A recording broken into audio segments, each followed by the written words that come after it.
Mio Gear S125 hybrid na.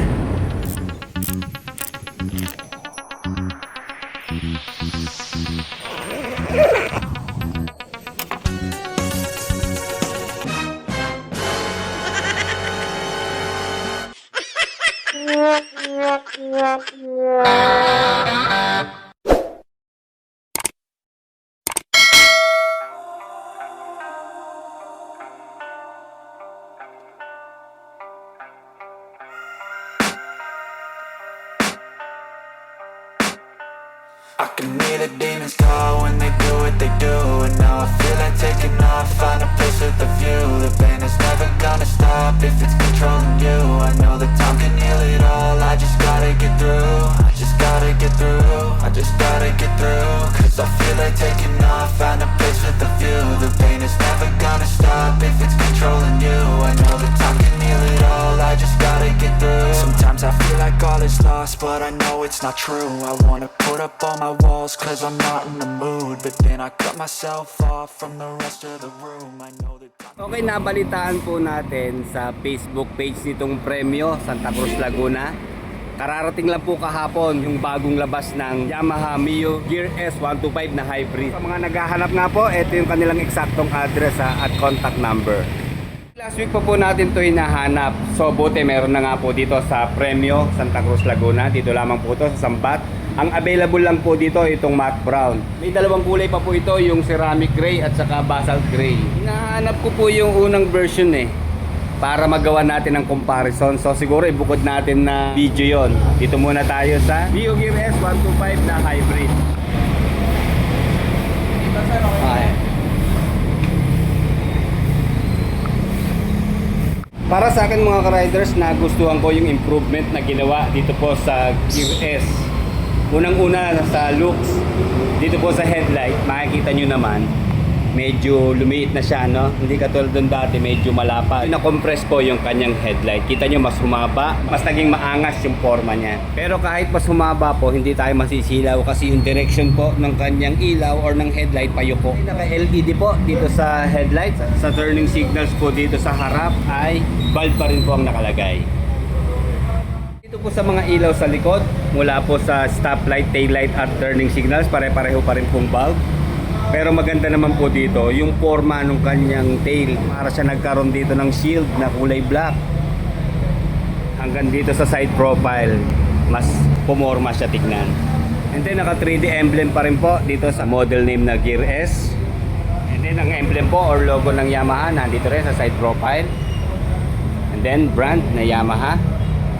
And then dito po sa taas may nakalagay na stop and start system. At dito po sa kabila advanced key system. So mamaya alamin natin yan. Mas sharp na po yung kanyang looks ngayon. Kita nyo patusok na siya, letter B. And then dito naman po sa front fender, mapapansin nyo mataas yung clearance. Then dito naman sa likod may extension ng mudguard. Ayan, para sa talsik ng putik. Hindi siya magkaduksong mga riders, ayan, magkabukod po yung kanyang mga fender. Okay, sa gulong po niya mas naging bulky. 110 by 70 by 12 po ang size dito sa front. Naka mag wheels po na alloy. Ayan, meron po ditong graphics design na Mio Gear na ang ganda ng kulay, di ba? So yun lang po ang kanyang decals design dito sa mag wheels. So glossy black na siya na size 12. And then telescopic fork pa rin na front suspension. Sa braking system po, ganun pa rin po, single disc na merong single piston caliper dito po sa front. And then single-sided shock pa rin po na non-adjustable dito sa rear. Naka-drum po sa rear brake. Pareho po sila ng size ng gulong sa front. 110 by 70 by 12 din po dito sa rear. Then of course, Maxxis na tubeless po ang ginamit. Dito po sa hybrid, wala na rin po siyang kickstart. Pero malaki po naging improvement niya mga riders ha. Okay, unahin natin. Sir, mga brother, kaway-kaway. Okay, dito po sa kanyang under seat storage. Ayan, medyo mas malawak siya ngayon, no? And then, hanap natin kung may nadagdag na ilaw, So, wala po nilagay na ilaw. Pero kahit walang ilaw, mga ka-riders, kita nyo, nagkaroon pa siya dito ng isang space, Lalagyan pa ng additional na gamit natin. So, siguro mag-fit tayo ng helmet, para matansya natin. Okay, dito po, pasok naman ang isang helmet. Pero dahil sa laki nga po nitong helmet natin, hindi natin siya may sasara mga ka-riders. So, Siguro yung mga half face lang po ang po pwede rito. Anyway, pwede pa tayong magkarga ng iba pang gamit. Lagay na lang tayo ng top box. So ito po yung kanyang grab bar na bago na rin. Kita nyo, sana hinabaan na, di ba? Para top box ready na. Pero hindi pa po ito top box ready mga riders ha. 100 ml po ang gear oil capacity. And then 800 ml naman po sa engine oil capacity. And then yung pong heat guard na plastic, nabago na rin po ang forma, di ba? Tumerno dito sa design ng kanyang body. Ayan, medyo bilugan din siya. And then yung pong muffler niya, yun pa rin naman po ang size.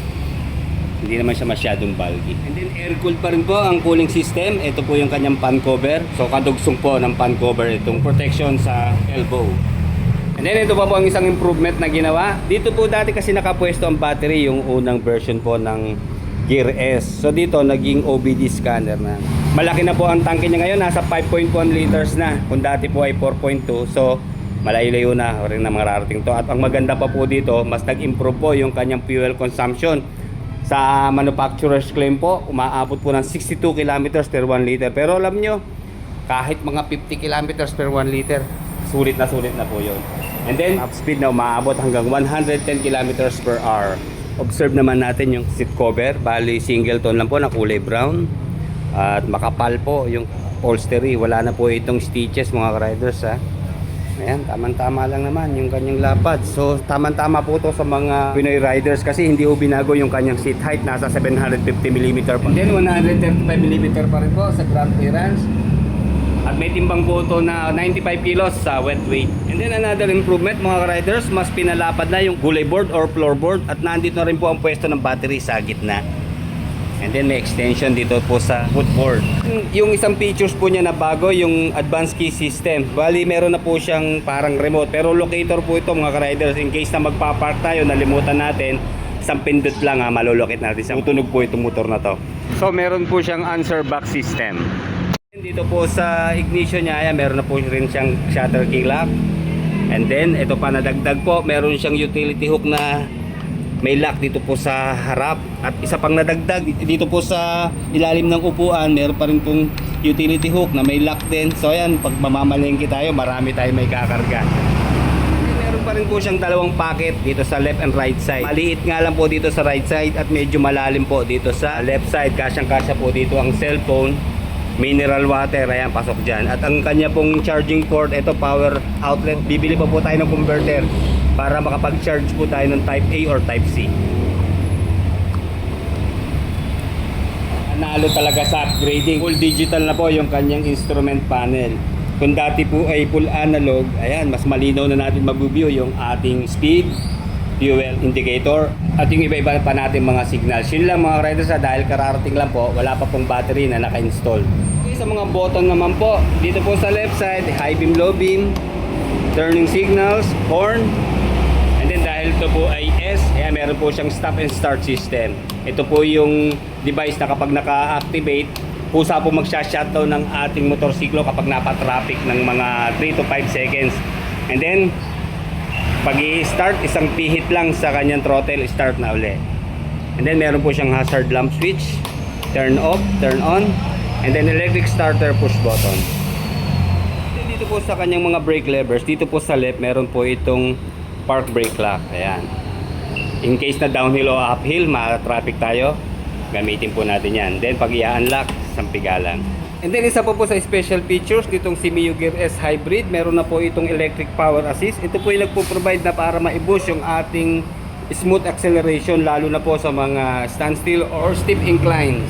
Very satisfying po talaga ang ginawang upgrade dito sa Mio Gear S Hybrid. And meron pong smart motor generator or SMG na technology. 4-stroke, single cylinder, 2-valve, single overhead cam, air-cooled po sa cooling system, and then fuel injected, 125cc displacement, and then Blue-Core engine technology. Mas lumakas na rin po ang kanyang performance. Meron po itong maximum power na 8.3 horsepower at 6,500 RPM and 10.6 Nm of torque at 4,500 RPM.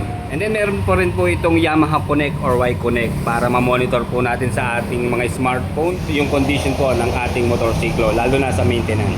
Sigurado magiging komportable po kayo dito, lalo na't mababa lang siya mga riders. So Ayan, kita nyo naman sa atin lapat na lapat yung ating dalawang paa. Medyo malapad din po yung kanyang upuan, pero okay lang at hindi naman siya masyadong makapal. Ayan mga riders, napaka-komportable kahit hindi masyadong naka-upright yung kanyang manibela, okay lang. And then, ayan po yung ating sapatos na size 9 ha. Kita nyo laki ng space po. Pwede pa tayo magdagdag dito ng bag pag meron tayong kakarga, lalo sa estudyante, di ba? And then sa turning radius, sakto sa ating hita, hindi naman siya aabutin, sakto lang, basta wag ho tayong kabuka ha. Level lang tayo dito sa body niya, sa lapad, para hindi tayo maipit. And then check po natin yung rear brake. Okay, kahit drum brake lang po, malakas po ang preno, kapit na kapit. At dito naman po sa front brake, so equal lang po sila ng preno, pareho din malakas. And then sa rear shock naman po, okay, dito malambot mga riders, kahit single sided shock lang siya Tignan nyo, very responsive siya Wala kang langit-ngit o ingay na marinig, di ba? Talagang sumusunod ng gusto yung kanya pong rear shock.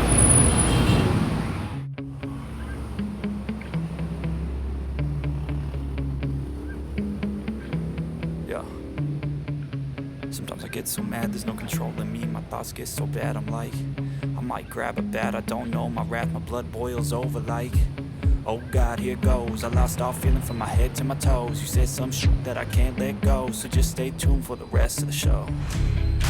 So have you ever felt betrayed? Switches how you see things, realize something needs change. Cause I know you got me f***ed up, let me show you what's up. Cause enough is enough.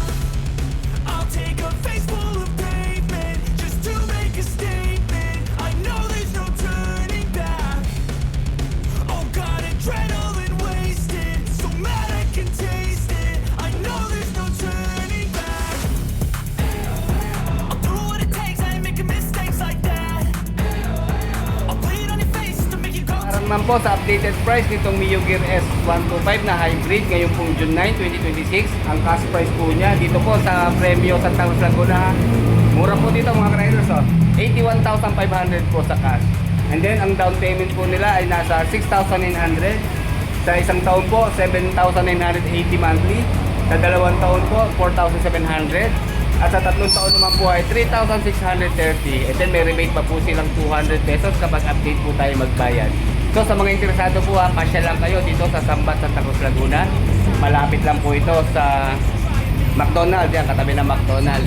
And then kung wala po kayong time, bisitahin niyo po muna yung kanilang Facebook account na Premio Santa Cruz Multi. Okay, like, comment, and subscribe sa ating channel. Salamat po.